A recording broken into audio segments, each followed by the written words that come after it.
Hey everybody, it's Friday, June 28th, and it's time for the weekly recap.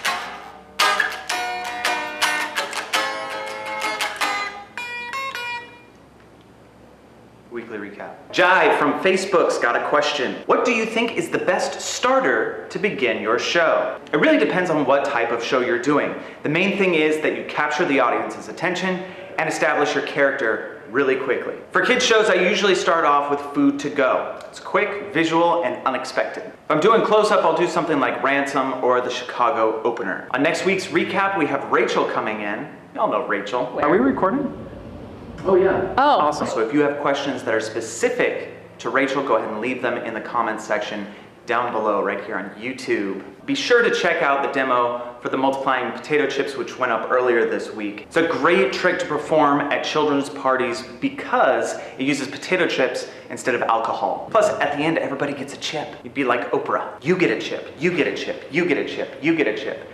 Everybody gets a chip. Here's a question from Twitter. Mystical Mike Q1724 wants to know, do you use your own name when performing or a stage name? I use my own name right now, but it wasn't always that way. When I was younger, my family called me Doogie. And so I took on the stage name Tricky Doogie, and I think we have a picture of that. My favorite thing in that picture is my cape. I'm like a magic superhero. Why did I bring this up? This is not good internet. This will come back to haunt me. I think stage names are awesome if they fit your character. So make sure that you establish your character first and then come up with a name that matches that. And if it's your own name, that's awesome. Something new that came in this week is Ace by Richard Sanders. You want to check this out. It doesn't have a Magic Geek demo yet, but it's going to sell out probably before that demo even goes up. This is a fantastic trick. High impact magic, good psychology. Check out Ace by Richard Sanders. You're gonna like it. All right, another question from Facebook.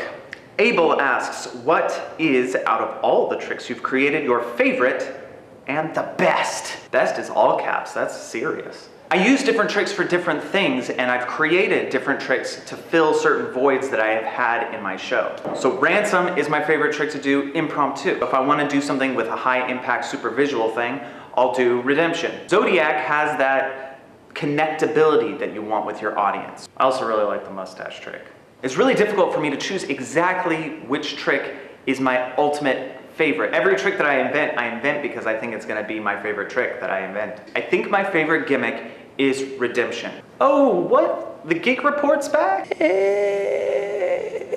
That's right, Terry Wrinkle-Noggin and all of his buddies are back on the onlines. This week we took a look at Devious. It is a fantastic trick. You wanna check out the Geek Report. It's entertaining, it's fun. There's two of me on the screen. Huh? You can't force these things, Tim. No, you can't. My kids also did a Geek Report. Tom, what you're saying doesn't make any sense. And it's really adorable. So you want to check that out as well. Here's a question from Magic Stuff 26 on YouTube. What is the best way to get a magic show? Not on the streets, in like a restaurant or something like that. You have to become a salesperson for your magic show. Figure out what value you're going to bring to the venue that you'll be performing at, and then sell it. They might not realize what having a magician's going to get them, whether it's keeping people in the venue, whether it's bringing in larger groups of people like families. They're not gonna see that unless you can clearly tell them that. Also, if you have advice for getting a restaurant gig, post it down below. You might help out a future magician. Oh hey, it's the part of the show where I give something away. Today, it's a $25 gift certificate to Magic Geek, and it's got your name on it.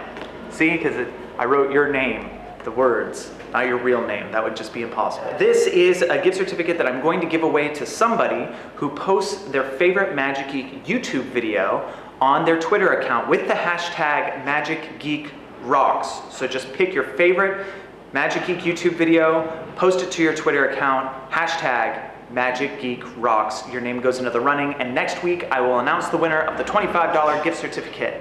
Could be you. Could be. Okay, that's all the time I have for this week. If you have questions, you might be one of the lucky people that gets read on the next weekly recap, which will star Rachel. So Rachel's gonna be here with me. We're both gonna be answering questions. Thanks very much for watching. My name's Chris. This has been your weekly recap.